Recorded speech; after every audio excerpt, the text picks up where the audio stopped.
delicate chip shot. I'm elevated or above the hole, and what's going to happen is I've left myself with a downhill shot to a pin that's cut very, very close to the green. Now I have two options here. I could either take out my lob wedge or my sand wedge and attempt to chip the ball, or I could simply putt the ball. Now in my opinion, putting the ball would probably be the best option, and here's why. If I take out this sand wedge, this shot is such a short shot that it's very hard for me to make a small enough swing, a stroke, to get the ball to stop in time before it gets to the hole.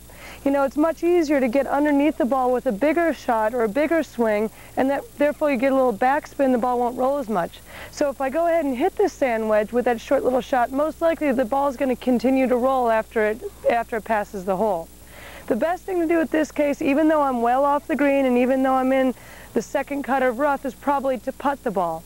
The reason again I want to putt it is because it'll slow down as it's going through this heavy fringe here, and hopefully it'll then go ahead and trickle down to the hole. Okay, so I'm going to abandon my sand wedge, I'm going to abandon my lob wedge, I'm going to take out my putter and go ahead and try to putt the ball down to that hole.